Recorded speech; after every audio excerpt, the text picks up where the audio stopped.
তাহলে কি বিএনপির কাছ থেকে সেফ এক্সিট খুঁজছেন উপদেষ্টারা? এর মানে যাদের কথা বলা উচিত, আমি তো তাই মনে করি।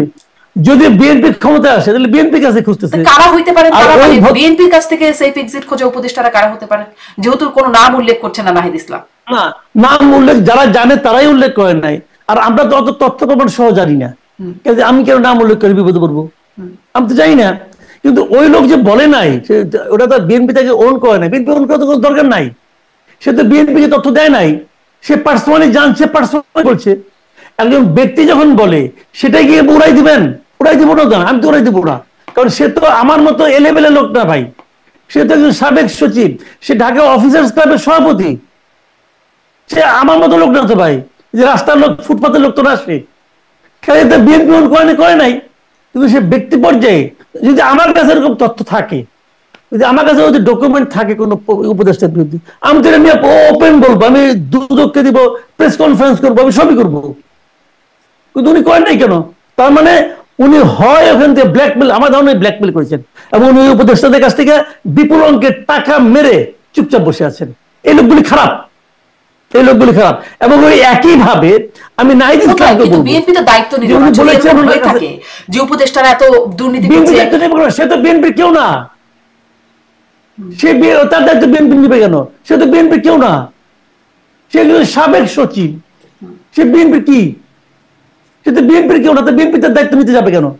বিএনপি নেয় না, কারণ বিএনপি আবার অন্য ধান্দা আছে। বিএনপির ধান্দা হলো কোনো মতে তাইরে নাইরে করে হেলি ইলেকশনটা হইলেই হয়। ওনারা ওটার জন্য অনেক কিছু ছাড় দিতেছে, একটার পর একটা ছাড় দিচ্ছে না। একদম তো তেলের মানে বালতি নিয়ে গেছিল নিউ ইয়র্কে, যে বলে আসছে উনি নাকি ইউনুসের মধ্যে খেয়ে জিয়াউর রহমানের প্রতিচ্ছবি দেখতে পান। ওই প্রতিচ্ছবি দেখার পর দেশে আসার পর এখন আওয়াজ টাওয়াজ শুনি না, চুপচাপ আছেন। ওনাদের লক্ষ্যটা কি? যে কোনো ভাবে কোন রকম বাধা বিঘ্ন ছাড়া কোনো মতো গেলে ফেব্রুয়ারিতে নির্বাচনটা হয়ে যাক। উচিত ছিল বিএনপির, উচিত ছিল উনি আসার পর বলা যে আমরা এটা মনে করি না, আমরা কোনো প্রতিচ্ছবি দেখি না। অথবা ওনাকে বলা উচিত ছিল আপনি কেন বললেন, ব্যাখ্যা দেন। উনিও কোনো ব্যাখ্যা দেয় নাই, বিএনপিও তার কাছে কোনো ব্যাখ্যা চায় নাই, বিএনপিও জাতিকে কোনো ব্যাখ্যা দেয় নাই। জাতি, আমার মতো জাতি যারা আছি, আমরা যা বুঝা তা বুঝে নিছি, তাই তো বুঝে নিছি। তো এইগুলো যদি বিএনপি মনে না করে, মনে করবে না, এটা বিএনপির সমস্যা। কিন্তু ঘটনা, কথা যখন উচ্চারিত হয়, শোনেন, কথা যখন একবার আপনি বলে ফেললেন, কথা তো তীরের মতো, আপনি ওটা ব্যাক করতে পারবেন না। তো উনি তো কথা বলে ফেলছেন, বলে ফেলে ওটা প্রমাণ দেন না, তার মানে কি চুপ করে গেছেন কেন? কিন্তু বিএনপি চুপ করেই থাকছে সব ব্যাপারে। দেখেন তিনি মানে বিএনপি 3 উপদেষ্টা পদত্যাগের কথা বলছিলেন কেন? অভিযোগ তো বিএনপি করে নাই, অভিযোগ করছে ওই ভদ্রলোক, আর এদিকে অভিযোগ করছে নাহিদ ইসলাম। নাহিদ ইসলামের ব্যাপারে তো এখানে তো দেখেন এনসিপি কোনো ভূমিকা নিচ্ছে না, কিন্তু এনসিপি কিছু বলছে না, কিন্তু নাহিদ ইসলাম বলেছেন। নাহিদ ইসলাম কেন বলছেন? দুইটা কারণ হতো, আমি এখানে ওই 2 কারণ দেখি। এক কারণ হলো যে ওনাদের কাছ থেকে ব্ল্যাকমেল করা। এই ব্ল্যাকমেল করে আমি আমার মানে কিছু ক্ষমতা অর্জন করব, কিছু সম্পদ অর্জন করব, কিছু একটা হতে পারে, এটা হতে পারে। আসলে অনেকে বলে উনি না পাওয়ার বেদনা, আমি এগুলো মনে করি না ভাই। না পাওয়ার বেদনাটা তো কিছু না। ব্ল্যাকমেইলের শব্দটা যেহেতু বলছেন, এই জন্যই কি তাহলে মনে হয় যে এরকম যে সময় মতো প্রকাশ করা হবে, মানে কথা না শুনলে সময় মতো অপকর্ম প্রকাশ করা হবে, এই জন্য কি বলছেন ব্ল্যাকমেইল, মানে এইরকম মিনিং? অবশ্যই। আপনি জানেন, ধরেন আমি একটা কথা বলি, আপনি জানেন যে কয়েকজন সচিব, কয়েকজন উপদেষ্টা এই আন্দোলনের সঙ্গে বিশ্বাসঘাতকতা করেছে। আপনি যে বলছেন যদি হয়ে থাকে, আপনার কাছে কোনটা বড়? আন্দোলনের সাফল্য বড়, নাকি ওই উপদেষ্টার সঙ্গে আপনার ব্যক্তিগত সম্পর্কটা বড়? বলেন। আপনি নিজেকে আন্দোলনের সিপাহ সালার দাবি করেন, তাহলে আপনি যদি আন্দোলনের সিপাহ সালার হয়ে থাকেন, তাহলে আন্দোলনের স্বার্থে ওই লোকগুলিকে আপনি ওপেন করছেন না কেন? তাহলে আপনার কাছে ডকুমেন্ট নাই। যদি ডকুমেন্ট না থাকে তাহলে আপনি কিন্তু উচ্চারণ করলেন কেন? আপনি তো একটা পার্টির প্রধান, কেন উচ্চারণ করেন আপনি? এটা কি ফাইল টাইম করার জায়গা নাকি ভাই? মানে নাহিদের সাথে সার্জিসও বলছেন মৃত্যু ছাড়া নাকি কোনো সেফ এক্সিট নাই। সামান্থা শারমিনকে বলতে শোনা যাচ্ছে যে সব ফাঁস করে দেয়া হবে। মানে এনসিপি তো বক্তব্য বলা চলে, তাই নয় কি? মানে নাহিদ বলছেন, সার্জিসের বক্তব্যটা আর কি বলবেন? সার্জিসের বক্তব্যটা কিন্তু ইন্টারেস্টিং। উনি কিন্তু মানে অন্য ভাই বলছেন। আবার উনি বলছেন যে এইগুলি যদি সেফ এক্সিট পায় তার মানে কি বিদেশ চলে যাবে। বিদেশ গেলেই কি মুক্তি আছে? বিদেশে তো বাঙালি আছে, তাদের হাতে পড়বে। এই কথাটা আবার ভিন্ন একটা অর্থ আমি করি। ভিন্ন অর্থটা কিভাবে করি? যে বিদেশে গেলে যে ঝামেলা পড়তে হয়, এটা আবার এনসিপির বন্ধু বান্ধব যারা আছে তাদের সবাই মিলে টের পাইছেন। মাহফুজ আলম টের পাইছেন বিদেশে গেলে কি ঝামেলা পড়তে হয়, আসিফ মাহমুদ সজীব ভিও টের পাইছেন, বিদেশে গেলেও ঝামেলা আছে কিন্তু, মানে পৃথিবীর এখন এত ছোট হয়ে গেছে যে আপনি এখানে কোনো আকাম করবেন বিদেশে যেয়ে ধরা খাবেন, ধরা খাচ্ছেন তারা সবাই, তাই না? কাজে উনিও তো ওই অর্থে বলেছেন, ওই অর্থে বলেছেন। তো ওই অর্থে বললে তো তারাই আসলে ধরা খাচ্ছেন না, উপদেষ্টাদের মধ্যে ধরা খাবে। হ্যাঁ, মানে তাদের সাথে ব্যক্তিরা তো ধরা খাচ্ছেন, তো তাদের সেফ এক্সিট নিয়ে তো নিশ্চয়ই কথা বলছেন না, নাকি বলছেন? ওটাও বলতে হবে, ওটাও বলবেন আপনি, ওটা বলবেন না ভাই? সার্জিস বলেন, হাসনাত বলেন, নাহিদ বলেন, আমেরিকা লন্ডনে যেতে পারবে, যাক না, দেখেন না কি হয়, তখন ওখানে কিছুদিনের জন্য ডিমান্ড দাম বেড়ে যাবে। এটা তো ভাই বাস্তবতা,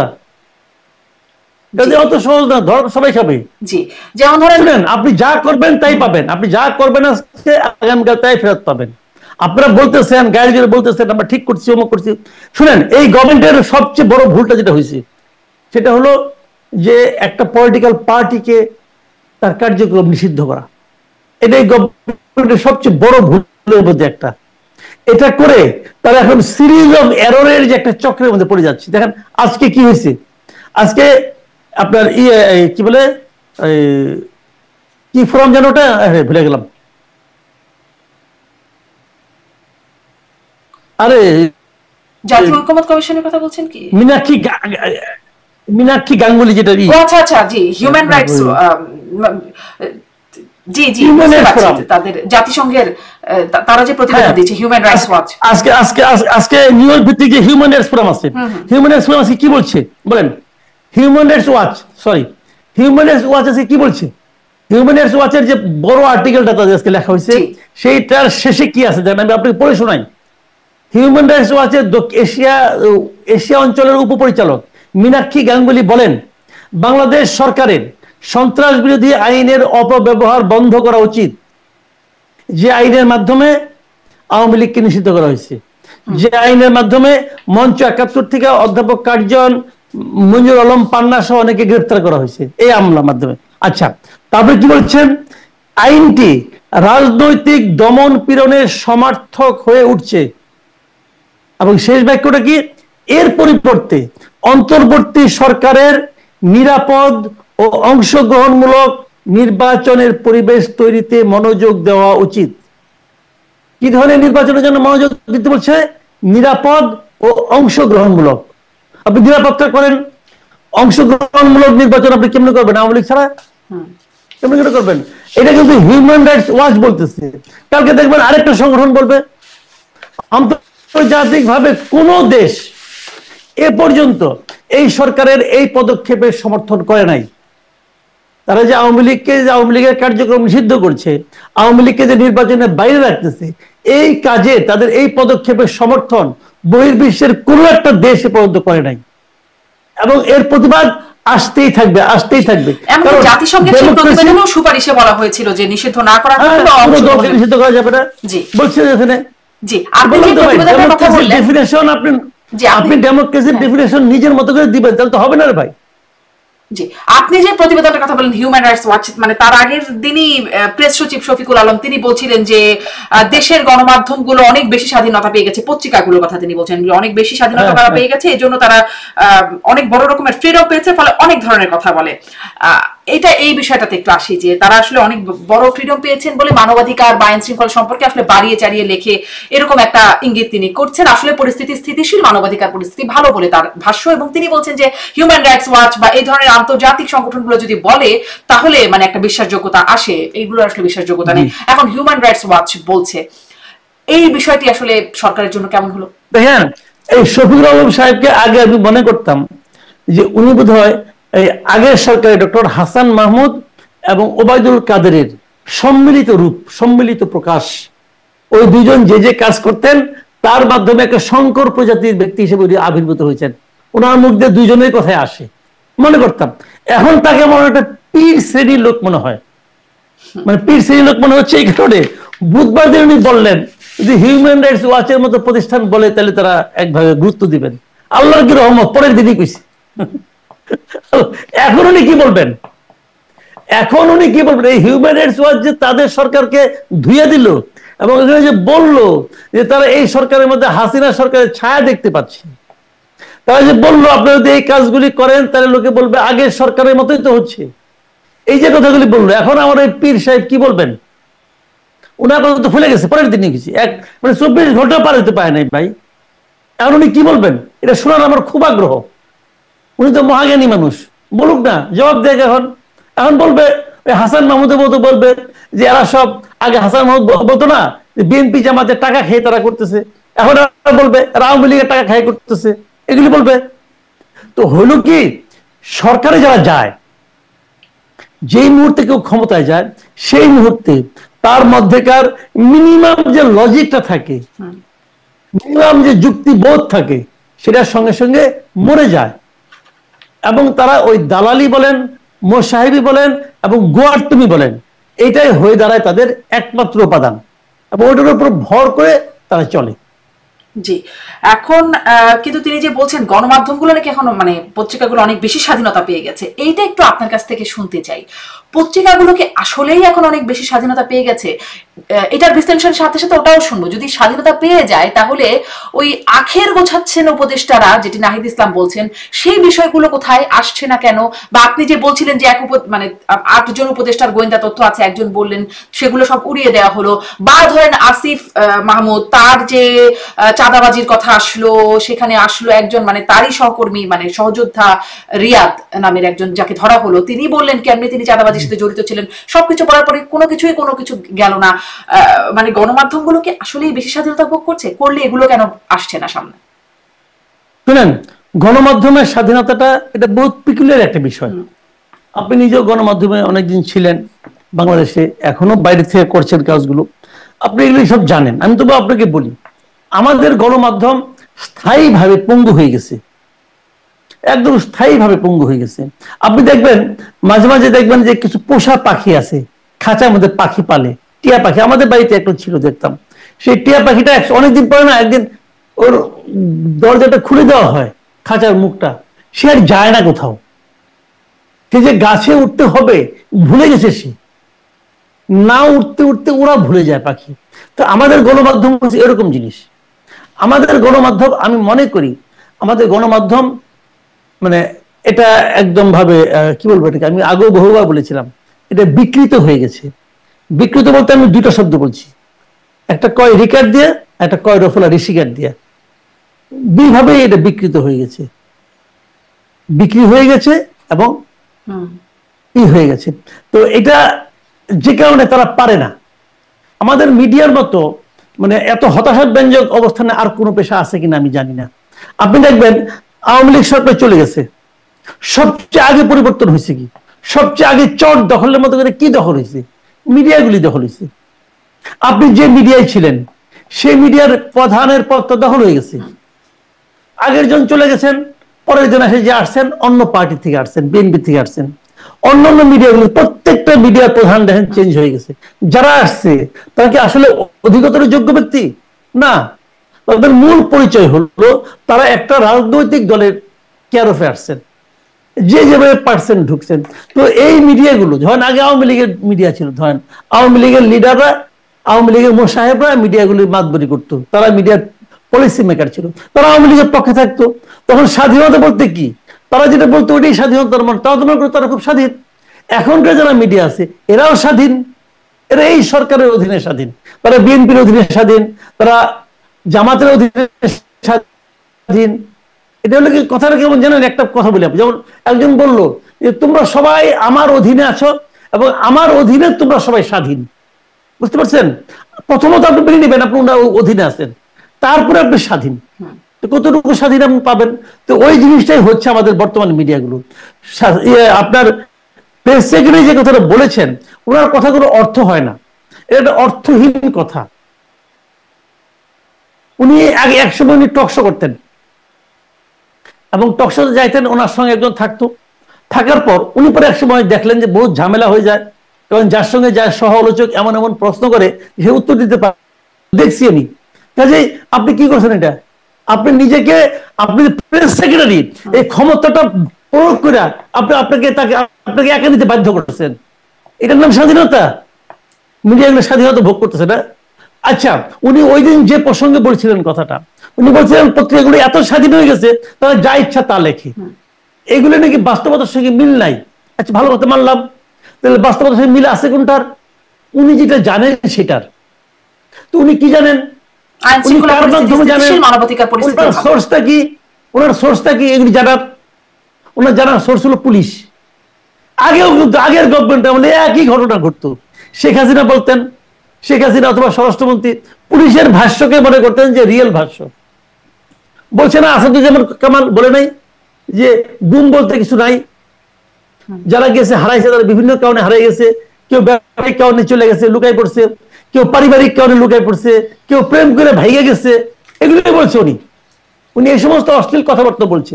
তাহলে এখন গুমের লোক কোত্থেকে বাইরে আসলো? গোলাম আজমের ছেলে কোত্থেকে বাইরে আসলো? গোলাম আজমের ছেলেকে আরেক মহিলাটি পলাই গেছিল, নাকি মীর কাসিম আলীর ছেলে পলাই গেছিল? তারা কোত্থেকে আসলো? তো ওই রকম কথাবার্তা ক্ষমতায় থাকলে অনেকেই বলেন। উনিও বলছেন। ওনার সোর্স কি? এই ডিজিএফআই অথবা এনএসআই অথবা পুলিশ অথবা র্যাব, এরাই তো সোর্স। এই সোর্স গুলিকে উনি সংবাদ মাধ্যমের চেয়ে বেশি বিশ্বাস করতেছেন, অথচ এই ভদ্রলোক নিজে এক সময় সংবাদ মাধ্যমে চাকরি করতেন, তিনি নিজে সাংবাদিক। এইটা হয়। জি, আমি আসলে আপনার কাছে এখন একটু সাংবাদিকতার বা গণমাধ্যমেরই একটা মানে কম্পারেটিভ বিশ্লেষণ যদি জানতে চাই, কারণ বিএনপির ভারপ্রাপ্ত চেয়ারপারসন তারেক রহমান তিনি যে সাক্ষাৎ দিয়েছেন সেখানেও তার কাছে প্রশ্ন ছিল যে গণমাধ্যমের স্বাধীনতার সামনে আপনারা আসলে আপনারা নিশ্চিত করবেন কিনা। তিনি বলছেন যে তিনি আসলে বেশ এই বিষয়ে পুরো উত্তরটাই তিনি দিচ্ছেন যে বিএনপির সময় নির্যাতন হতো না, বিএনপির সময় মানে গণমাধ্যম বা সাংবাদিকদের হুমকি ধামকি দেওয়া হতো না। তিনি বলছেন আমি বলতে পারবো স্বৈরাচারের সময় একটু কোটি করি, স্বৈরাচারের সময় বহু সাংবাদিককে বিভিন্ন জায়গা থেকে ফোন করে বিভিন্ন রকম ভয়ভীতি প্রদর্শন ধমক দেওয়া হতো, বিএনপির সময় এগুলো করা হয়নি, কারণ তখন সংবাদপত্রে যে খবরগুলো প্রকাশিত হয়েছে তৎকালীন বিএনপি সরকার সম্পর্কে আমার সম্পর্কে যে খবরগুলো প্রকাশিত হয়েছে যদি ওই রকম হতো তাহলে কিন্তু ওইরকম খবর প্রকাশিত হতো না। অর্থাৎ বিএনপির সময় যদি অত্যাচার নির্যাতন থাকতো তাহলে খবরগুলো প্রকাশিত হতো না, স্বাভাবিকভাবে যা হয়নি বিগত সরকারের সময়, স্বৈরাচারের সরকারের সময়। কাজেই আপনাকে আমি গ্যারান্টি দিয়ে বলতে পারি বিএনপি অতীত সরকারের সময় যেরকম সাংবাদিকদের গুম করা হয়নি, সাংবাদিকদের নির্যাতন করা হয়নি, সাংবাদিকদের দেশ ছেড়ে যেতেও বাধ্য করা হয়নি, ইনশাল্লাহ ভবিষ্যতেও হবে না। মানে বিএনপি সরকারের সময় অতীতে যেমন সাংবাদিকরা নিরাপদে ছিল, তাদের উপর কোনো নির্যাতন হয় নাই, হুমকি ধামকি থাকে নাই, ভবিষ্যতেও থাকবে। কেমন ছিল বিএনপি সরকারের সময়ও আসলে আসলে কি সাংবাদিকরা কোনো রকম তখন? এখানে আমি দুটো কথা বলি। ওনার কথা দুই ধরনের কথা আছে। উনি একটা কথা বলেছেন যে আগামীতে সাংবাদিকদের উপর ওনার কোনো প্রভাব থাকবে না, সাংবাদিকতার উপর কোনো প্রভাব থাকবে না, এবং সংবাদপত্রকে এবং সাংবাদিকতাকে মানে আটকানো হবে না, গলা টিপে ধরা হবে না। এই হলো একটা পদ্ধতি, একটা ছিল না। আচ্ছা, এখন যেমনটি যখন বলে তখন আমি আতঙ্কিত হই। আসলে যখন যেমনটি বলে তখন আমি আতঙ্কিত হই। বিএনপি আমলেও ছিল। 91-এ যখন বিএনপি প্রথম ক্ষমতায় আসছে, ভাই খালেদা জিয়া যখন প্রথম ক্ষমতায় আসছে, আপনি জানেন ঢাকা সাংবাদিক ইউনিয়ন ভাঙছে ওই সময়। ঢাকা সাংবাদিকদের যে সংগঠনটা সেটা দ্বিখণ্ডিত হয়েছে খালেদা জিয়ার আমলে। উনি অস্বীকার করতে পারবেন? আর উনি বলবেন আমরা তো ভাঙি নাই, আপনারা ভাঙছেন। হ্যাঁ, আমরা ভাঙছি, সেটা কিন্তু আপনারা এনকারেজ করছেন, আপনারা তো আশ্রয় দিয়েছেন। যে পক্ষটা আপনাদের কাছে গেল হাজিরা দিতে গেল তাদেরকে আপনি বলছিলেন যে আপনি একসঙ্গে আসেন, বললেই হইতো, বলেন নাই তো। সেই যে ভাঙলো সাংবাদিক ইউনিয়ন কিন্তু এখনো দ্বিখণ্ডিত, এখনো সাংবাদিকও দ্বিধা বিভক্ত, এবং এই দ্বিধা বিভক্তি এমন একটা পর্যায়ে পড়ছে। এই যে আমরা আজকে সাংবাদিক বলতে যে দালাল সাংবাদিক বলি, বুঝি কেন বুঝি? এটা ওই কারণে 91-এ সরকারের কাছে বিএনপি সাংবাদিকরা ভাইঙা একটা গোষ্ঠী বিএনপি দালালি করলো, আরেক গোষ্ঠী অবহেলিত থাকলো। 96 এসে এই অবহেলিত গ্রুপ আবার দালালি শুরু করলো, আবার আগের গ্রুপটা অবহেলিত হয়ে গেল। 2001-এ এসে তারা আরো বিপুল বেগে দালালি আরম্ভ করলো, আগের গ্রুপটা আরো বিপুল বেগে অবহেলিত হলো। 2009-এ এসে তারা বিশাল বিপুল বেগে আসলো, তারা এখন মানে পার্টির মানে লাঠিয়ালে পরিণত হলো, আর আরেক গ্রুপ বিলাই হয়ে গেল। এখন আবার বিলাই সিংহ হয়ে গেছে, আর আগে সিংহ এখন বিড়াল হইয়া লুকিয়ে পড়ছে। এই তো চলছে, এটা আগামীতেও চলবে, এটাই চলবে। এই ধারাটা যতক্ষণ আপনি বন্ধ না করতে পারবেন ততক্ষণ পর্যন্ত সাংবাদিকতা স্বাধীন হবে না। দেখেন, সাংবাদিকতাকে পরাধীন করে রাখছে প্রকারান্তরে সরকার। আমি আপনাকে ছোট্ট একটা এক্সাম্পল দিয়ে বলি, সেটা হলো বিজ্ঞাপনের মাধ্যমে কোনো সার্কুলেশন নাই, বিজ্ঞাপন পায়। আগের আমলে কি হইতো, ভোরের কাগজ এক কপি কয়েক কপি ছাপা যান যায় না। আমি অনেক সময় বলতাম যে আপনি যদি একটা তাবিজ বানানো দরকার পড়ে, লোক যদি বলে যে ভোরের কাগজের ফ্রন্ট পেজটা পেঁচে পেঁচে তাবিজের মধ্যে ঢুকাইলে আপনার রোগ ভালো হবে, আপনি তাবিজ বানানোর জন্য ভরে কাগজ পাইতেন বাজারে, এই অবস্থা। তার সার্কুলেশন দেখানো হয়েছিল 1,65,000। দৈনিক সংবাদ কোথাও পাওয়া যায় না, 1,65,000 সার্কুলেশন, এখনো তাই দেখায়। কেন দেখায়? তারা ওই রেটে বিজ্ঞাপন পায়, ওই বিজ্ঞাপন দিয়ে পুরোটাই মালিক এনে দেয়। সংবাদের সার্কুলেশন এখন 1,65,000, এখনো সংবাদ তো বাজারে পাওয়া যায়, কেউ দেখছে বাংলাদেশের পর্যন্ত? সে ওই রেটের বিজ্ঞাপন, এই যে বিজ্ঞাপনগুলি দেয় সরাসরি বাংলায় বলবো এগুলো ঘুষ। ঘুষ দিয়ে বলে তোমরা আমার পক্ষে বলবা, তোমাদের আমি হাতে রাখছি। তবে হাতে থাকতো নাইমুল ইসলাম খানের 4টা পত্রিকা ছিল, কেন? ঘুষ। 4টা পত্রিকা বিভিন্ন সময় ক্রোড়পত্র পাইছিল, পাইলে ঘুষ। অনেক সাংবাদিক থাকতো, চাকরি করতো, সবাই এলো সরকারের পক্ষে ঘুষ। এটাই ঘুষ। যতক্ষণ পর্যন্ত সরকারি বিজ্ঞাপনের এই নিয়মটা থাকবে ততদিন পর্যন্ত বাংলাদেশে সাংবাদিকতার মান উন্নত হবে না। ততদিন পর্যন্ত এই আন্ডারগ্রাউন্ড জার্নালিজম চলবে, ততদিন পর্যন্ত এইরকম সাংবাদিকরা সরকারের কাছে নতজানু থাকবে।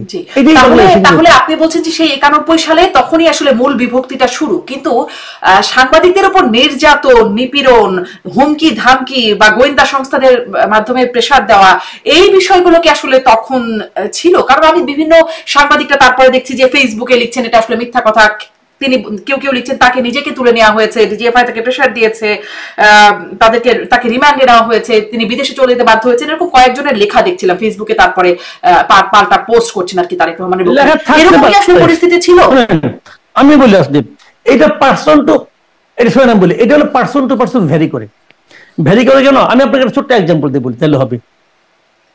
কোভিডের আমি জিজ্ঞাসা করছিলাম যে বিএনপি আমলে কি সাংবাদিকরা হুমকি ধামকি বা নির্যাতনের শিকার হতো কিনা সেই বিষয়টি। কারণ আমি ওই যে বলছিলাম যে ফেসবুকে অনেকে পাল্টা লিখছেন, অনেকে আবার নামও দিচ্ছেন, যে ফরিদপুরের প্রবীর সাহা, ফেনীতে টিপু সুলতান, মলয় ভৌমিক, কার্টুনিস্ট আরিফুর রহমান, খুলনার মানিক সাহা, এরকম অনেকের নাম অনেকে দিচ্ছেন, হুমায়ুন কবির বালু, এরকম অনেকের নাম আসলে তুলে দিচ্ছেন যে যারা নির্যাতনের শিকার হয়েছেন। অনেকে বলছেন আরএসএফ সহ বিভিন্ন আন্তর্জাতিক যারা আসলে সাংবাদিকতা নিয়ে, মান নিয়ে বা সাংবাদিকদের নিরাপত্তা নিয়ে প্রতিবেদন করে, জরিপ করে, তাদের পরিসংখ্যান দিচ্ছেন যে এই সময় থেকে এই সময় এতজন সাংবাদিক নিহত হয়েছে, নির্যাতনের শিকার হয়েছে, হুমকি ধামকির শিকার হয়েছে বা নিরাপত্তাহীনতার শিকার হয়েছে।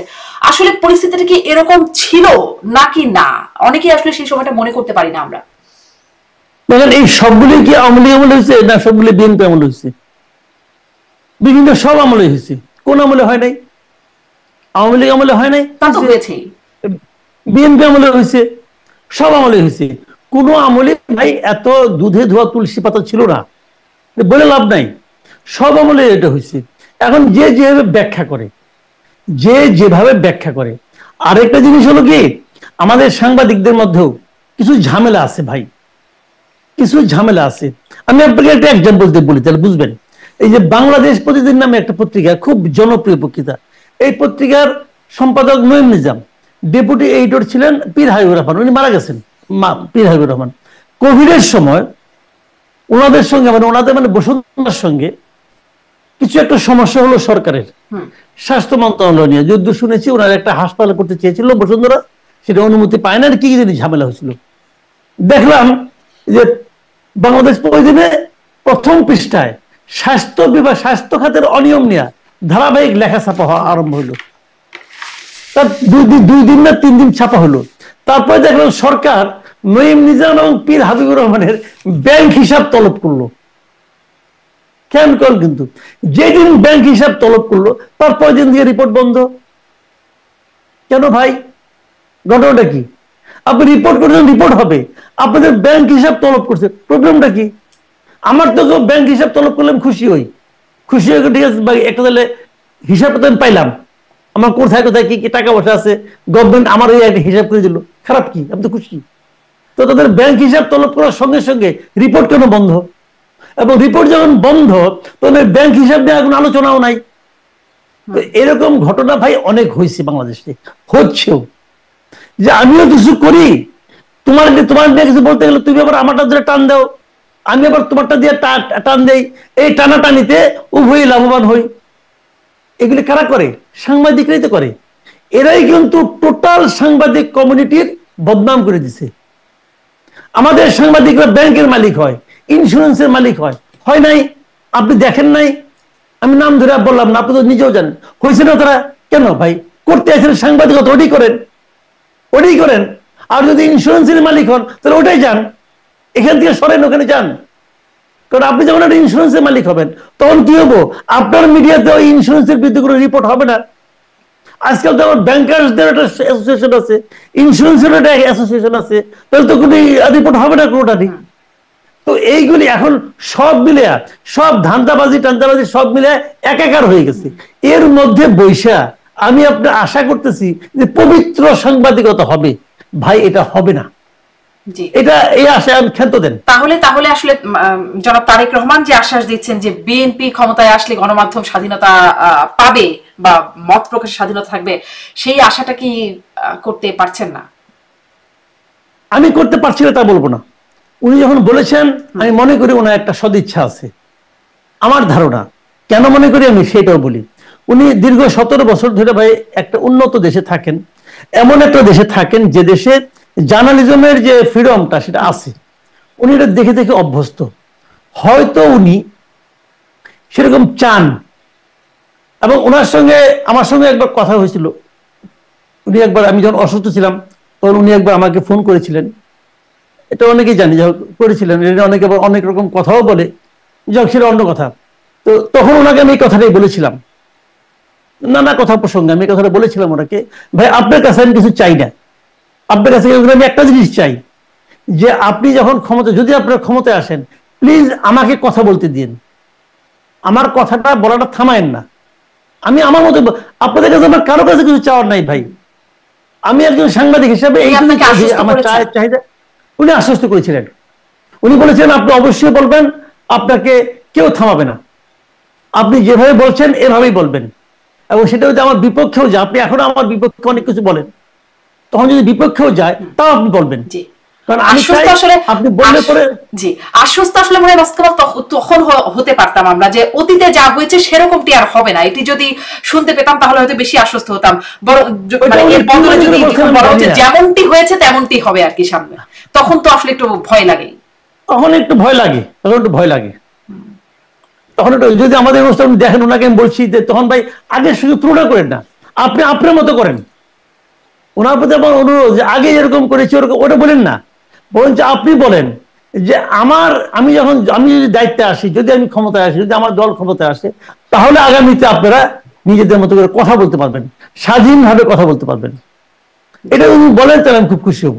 তিনি যেহেতু ব্যক্তিগতভাবে আপনাকে ফোন করে অন্তত আশ্বস্ত করেছেন, একটা আশ্বাসের জায়গা মনে হয় অন্তত আপনি বিশ্বাস করছি এটা। জি, আমি বিশ্বাস করছি অন্তত আপনি পেয়েছেন, বাকিরা সবাই পাচ্ছে কিনা জানি না। তিনি আসলে তার সাক্ষাৎকারে আরো প্রসঙ্গ, তার সাক্ষাৎকারটি বেশ প্রশংসিতই হচ্ছে। আসলে তিনি বেশ মার্জিত পরিশীলিত ভাবে তিনি কথা বলেছেন। তিনি যেখানে আওয়ামী লীগ প্রসঙ্গে বলছেন যে তিনি তার ভাইকে রেখে এসেছিলেন, তার মাকে রেখে এসেছিলেন, সুস্থ মাকে রেখে এসেছিলেন, মা অসুস্থ, বেশ আবেগী একটা অবস্থা তৈরি হয়েছে। তিনি বলছেন যে ঘর রেখে এসেছিলেন, সেই ঘরটি নেই।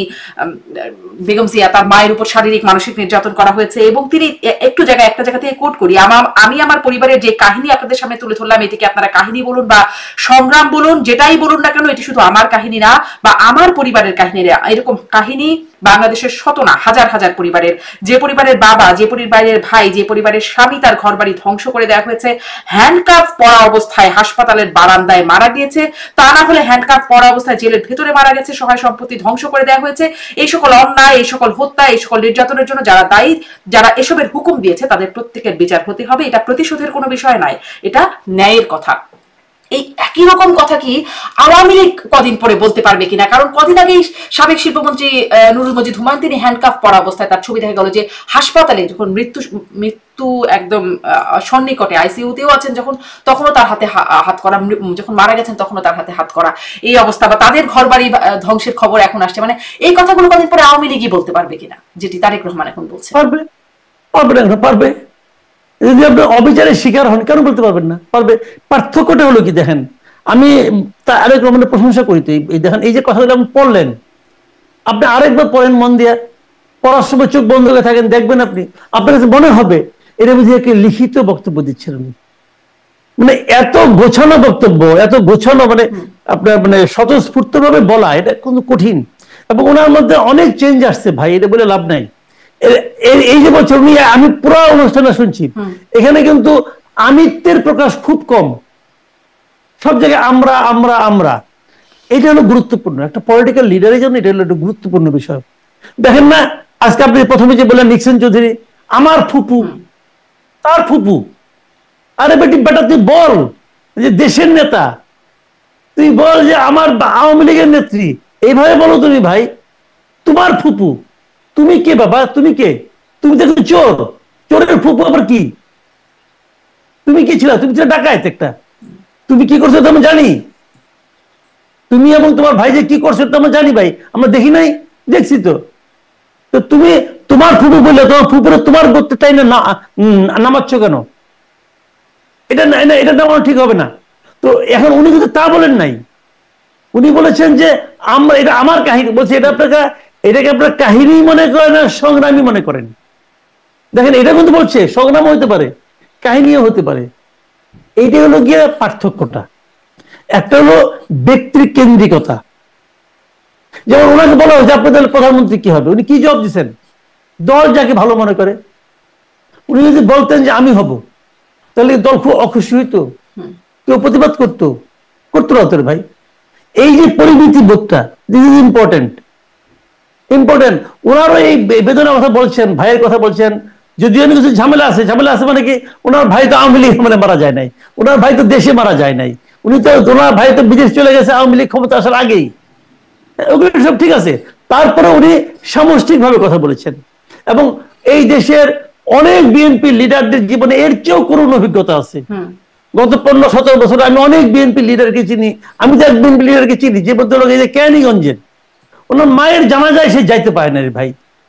আমি আরেক লোককে চিনি, সে ভদ্রলোক টাঙ্গালে আপনার কুমিল্লা মুরাদনগরে, সে বন্ধুর জানাজায় গেছে, সেখান থেকে তাকে অ্যারেস্ট করে নিয়ে গেছে। আমার চোখের সামনে ঘটনা, এরকম দেখেছি। তো ওরকম ঘটনা তো এখানে হচ্ছে না। তো এই বিষয়গুলো আমি বলছি যে অনেক ঘটনা কিন্তু হয়েছে, আবার এখনো হচ্ছে।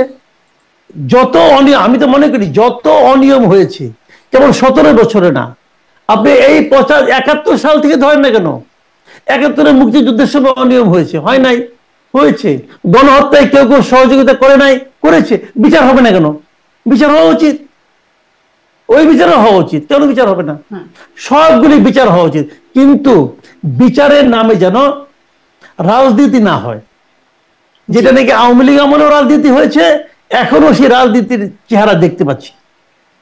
জি, মানে আবারও আপনি বিচারের কথা সেখানে বলেন, সেখানে তারেক রহমানের একটা বক্তব্য আছে। যেন তারেক রহমান বলছেন 24 সালে বা বিগত 17 বছর গুম খুনের জবাব যেমন স্বৈরাচারকে দিতে হবে, 71-এ যদি কোনো দলের বিতর্কিত ভূমিকা থেকে থাকে তার জবাব তাদের দিতে হবে।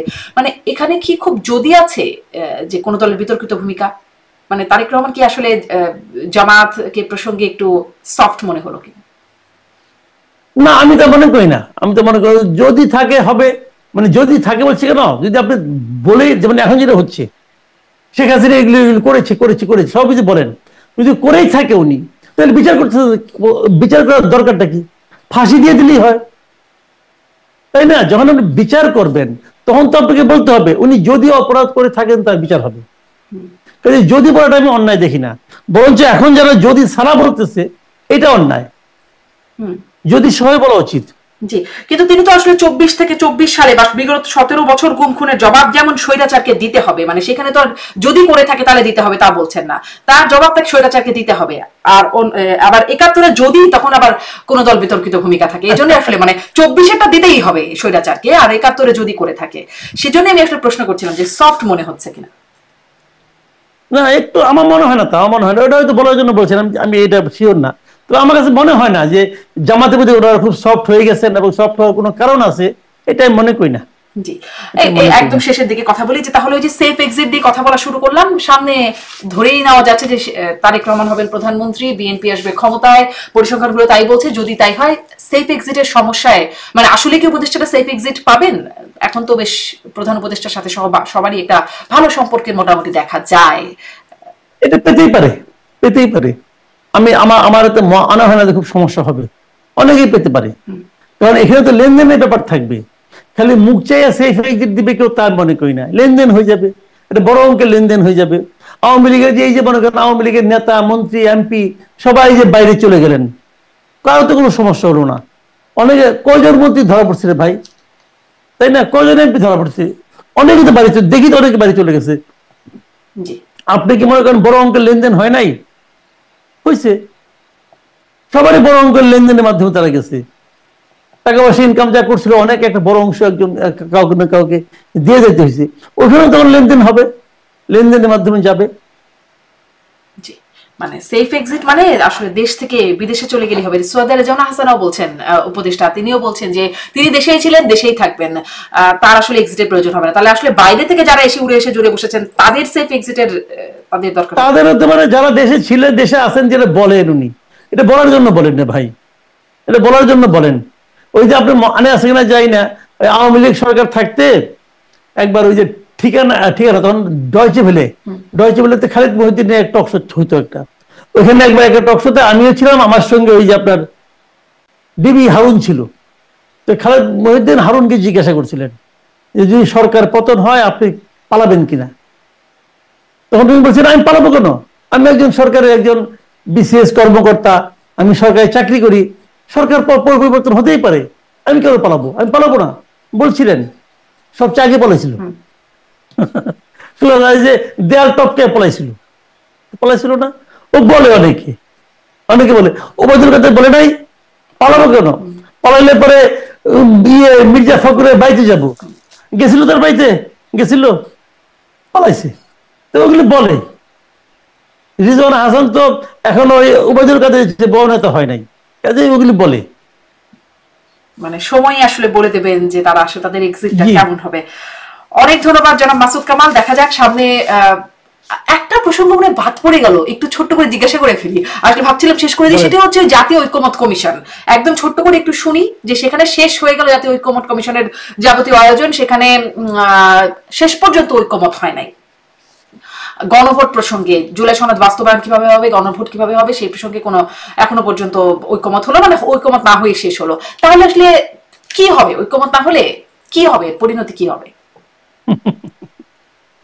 যে জিনিসের শুরুটাই হয়েছে জোড়াতালি দিয়া, ওটা শেষ আর কি হবে, শেষ তো এটাই হবে। আমি শুরু থেকে তো এই প্রক্রিয়াগুলি বিরোধিতা করছিলাম, এটা কিছু হবে না ভাই, এইভাবে হয় না। টিচার দিয়া, এনজিও দিয়া পলিটিশিয়ানদেরকে ঐক্যমত আনানো যায় না। এরা রাজনীতির কি বুঝে ভাই? এই বদির আলম মজুমদার, আলী রিয়াজ, এরা রাজনীতির কি বুঝে? বাংলাদেশের রাজনীতিরা বুঝে? আলী রিয়াজ সাহেব থেকে আমেরিকা মাস্টারি করে, তো ওটাই করেন, এনেছেন কেন? আপনার কথা কে শুনবে? শুনেন, আমি একটা কথা বলি আপনাকে, এরা এখন কোনোভাবে জোড়াতালি দিয়ে একটা শেষ করতে চায়, নিয়ে আসছে গণভোট। ঠিক আছে, গণভোট হবে। এখন গণভোট কখন হবে? গণভোটে কিন্তু মোটামুটি সবাই রাজি। কবে হবে গণভোট? কেউ বলতেছে আগেই হতে হবে, নভেম্বরে হতে হবে, ডিসেম্বরে হতে হবে, কেউ বলতেছে না একদম ইলেকশনের দিন হতে হবে। ভালো কথা, হইলো ধরেন, শেষ পর্যন্ত এখানে একটা মাঝামাঝি অবস্থায় পৌঁছতে পারে, আমি জানি না কি হবে। যদি গণভোট হয় তাইলেই কি হবে? গণভোট কি এই 84টা সাবজেক্টের উপর হবে? এর মধ্যে অনেকগুলির মধ্যে নোট অফ ডিসেন্ট আছে, সেগুলির ব্যাপারে গণভোট কি হবে? শুনে আমি একটা ঘটনা বলি আপনাকে। অনেক আগে পাকিস্তানের শাসক ছিল না জিয়াউল হক, উনি একবার গণভোট করছিল একটা। সে গণভোটে ছিল দুইটা ইস্যু।